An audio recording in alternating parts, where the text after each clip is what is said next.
Hey gamers, it's G from the corner, and today we're going to be checking out Super Mario Bros. Wonder, which just released last week on the Nintendo Switch. Now, this game marks the grand return of the 2D Mario platformer, something we haven't seen since 2012. Kind of crazy to think that it's been that long since such a Nintendo mainstay has gotten a new entry. You know, time kind of flies by. Like, it's already been 6 years since Mario Odyssey, let alone how long it's been since a new traditional 2D Mario.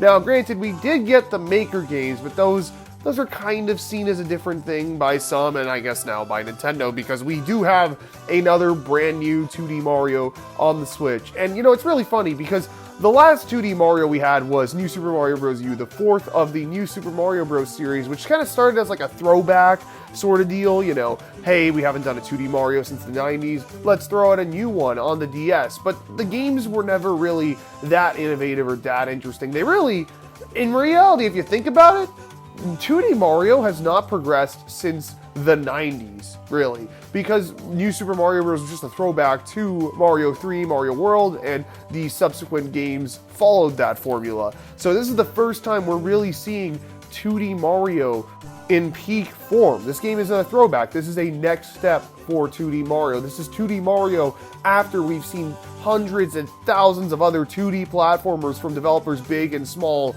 since 1991. Like, it's such an exciting prospect in my opinion, but I could see why it was a little bit daunting. You know, the Maker games, they are incredible. And even the developers admitted that it made many weary to the idea of a new 2D Mario. Why make another 2D Mario platformer when I could just make my own in Mario Maker? But, you know, as expected from the mainline Mario team at this point, they churned out a masterpiece. They did it well like it was nothing. Literally, the game was announced back in June as like, hey, here's a new 2D Mario. It's out now. It's one of the best games I've played all year. Just like that, you know. This team is insane, honestly. And obviously, the game wasn't made overnight. Heck, apparently they weren't given deadlines during the prototyping phase.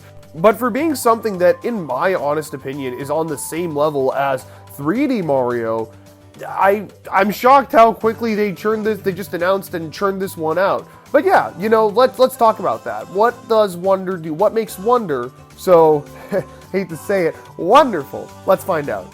So the obvious, like, most important thing to talk about here is the gameplay, you know? 2D Mario running left to right, how is that? It's just as solid as ever, you know? It feels about as solid to control as the new Super Mario Bros. Games, maybe a little bit tighter. There's more movement options now. You can throw items upward just like you could in Mario World again.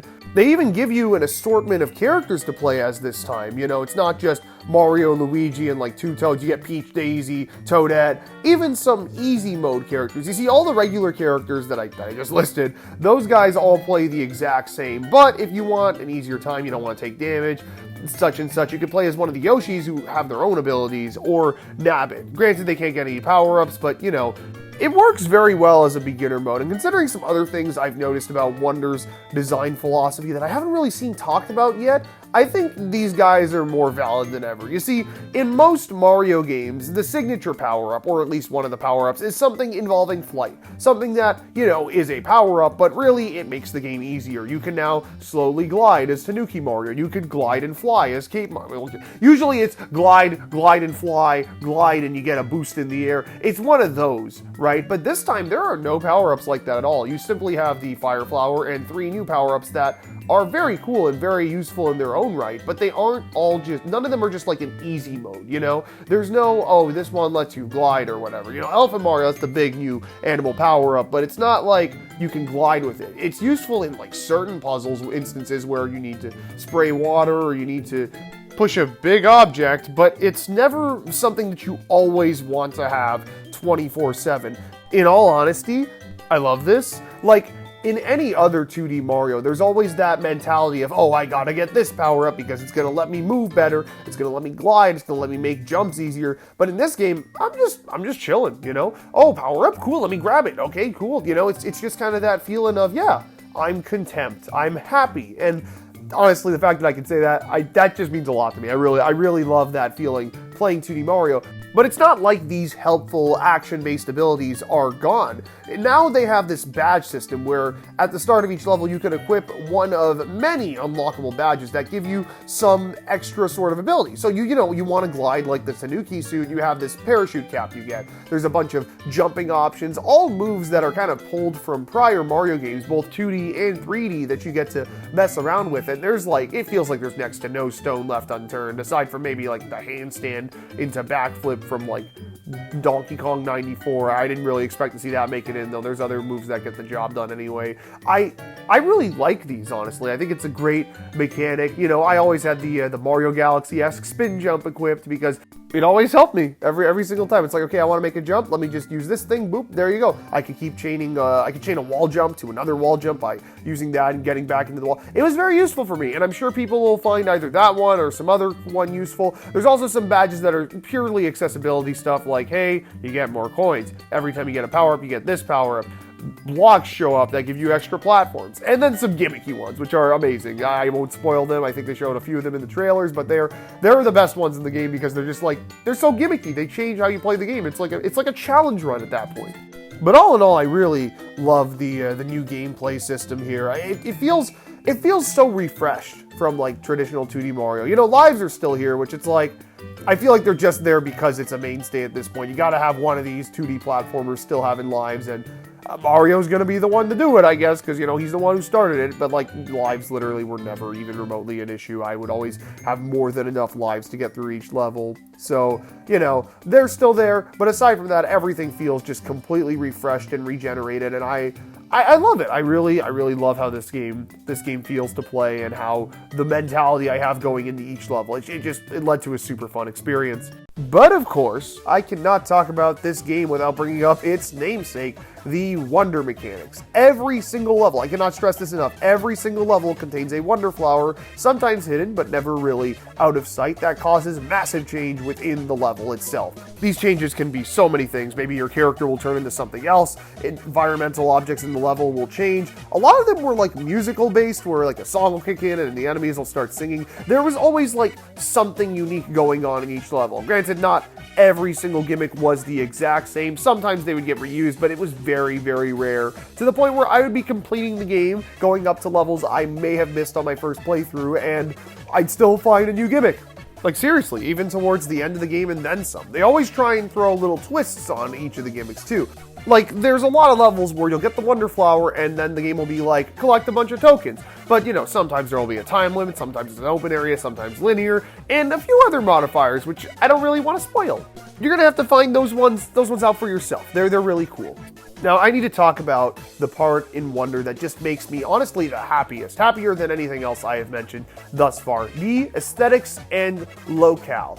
It's for lack of a better word, it's wonderful. It's amazing. 2D Mario has never really wowed me with its locations. They're always similar, samey, grass, desert, water, snow, all that stuff, especially in those new Super Mario Bros. Games. But everything is at least pleasant to me, with the highs being some of my favorite locales this series has ever had. When boiled down to it, these levels are technically still the same old grass, desert, lava, snow we're used to, but there's more depth and beauty given to these worlds than in other 2D Mario games, I feel. Here's an example, right? Fluff Puff Peaks. This is the second world in the game. It is, it's your traditional winter wonderland, which I love winter levels, so I was already going to be in love with this, but it leads into a sky world, and it's not like they just mushed two themes together and said, hey, there's enough cohesion for it to work. You look at the map, right, and you're kind of trekking up a mountain that is also, it's more so like a tree. It's a mountain-sized tree made of clouds. You'll, start in the snow area just beneath one of the tree's branches, but then you'll climb up these clouds and you're in a sky world. But if you really zoom out and look at it, you're just at the top of the tree. It's incredible. The map itself really, it tells a story, and every area in Wonder is like this.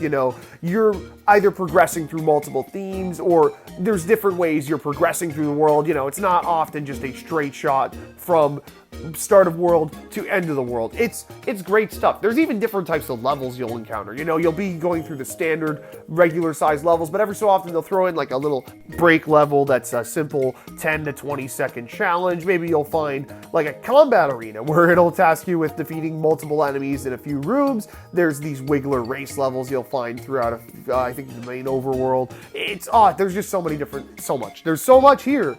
Seriously, everything about this game is just so pleasant to me. You know, the music, it's not like the greatest Mario soundtrack, but there's quite a few earworms that I'm going to be humming for weeks on end. There's so many new original enemies that all serve the gameplay so well. You can tell they got a few ideas from Mario Maker, you know, the implementation of the little rat enemies in Mario Maker 2. They kind of made a new enemy out of those. The on-off switches are used in a few Desert Palace levels. You know, there's the amount of like original ideas in the entirety of New Super Mario Bros. U is the amount they've crammed into like one level of this game. There's just so many unique, cool little things. There were so many moments I was playing this game and I was like, oh, look at that thing. Oh, that's neat. That's amazing. Oh, I love this. I literally could not take a smile off my face for the entirety of my first playthrough and even the 100% process following that. There are like a handful of little nitpicks I could throw at the game. So I mentioned how the world structure, it's not really just a linear shot to the end, but sometimes there isn't really a big satisfying end to shoot for. You know, most of the worlds have castles, but there were two that didn't. That just ended with, oh, you got to the end of the level, take your big collectible and get the heck out of here. And even so, the castles always ended with a fight against Bowser Jr. They showed one in the trailer and I was like, all right, I can't wait to see what the other bosses are going to be. They're all just Bowser Jr. with different gimmicks, which, if I'm going to be honest, 2D Mario's never really had, like, the best bosses. Most of them are just Koopaling fights or the same Bowser fight over and over again. New Super Mario Bros. On the DS actually had a handful of original bosses, and they were pretty fun, but, you know, these bosses, like, honest to goodness, those bosses are barely topping, like, these. Like, these still do different gimmicks, you know, you fight Bowser Jr. and this time he's doing a bunch of weird stuff like this, and he's doing a bunch of weird stuff like that, and they're all right fights. The final boss was pretty good, though. I did like that. It's just weird that they kind of cheaped out, I guess. Maybe they just didn't have that many boss ideas. They were like, oh, we're having fun making the levels, and then they realized, we don't really need to worry about making that much bosses. People will still love the game anyway, and they were right. I still love the game. Oh, the flowers. I should talk about the flowers. In the first trailer, they showed like a flower, and he was talking. They do talk. They show up in every level, all over the place. They say little funny quips. I found it kind of funny because, like, you know, it's a 2D Mario. I don't really expect to be hearing people giving stupid live commentary like that. I thought it was pretty funny for most part, but at some point I was like, okay, you know, the shock wore off, the joke got old. I'm gonna just turn the volume off, and you can just turn the volume off and see the text. And yeah, that works. I kind of wish there was a way to make him speak gibberish or something, you know, like, I don't know, I would have expected like a way to make it so when you walk past, you hear like a little da-da-da-da-da or something like that. I don't know, I'm just rambling at this point, but like, you know, before I wrap things up, I should talk about the multiplayer. So the game has like, you know, traditional New Super Mario Bros. Kind of multiplayer, 4 players, couch co-op, you know, it's fun stuff. They made the characters no longer collide with each other, so, you know, crazy hard stages are actually playable in multiplayer, which is fantastic. But then there's the online, which is just, it's so weird. Like, you know, Nintendo, literally, in the most Nintendo way imaginable, they were like, we have online in the game. But it's not really online the way you know it. You can't just go into a lobby with your friends or randoms and play levels together or something in somebody's save file.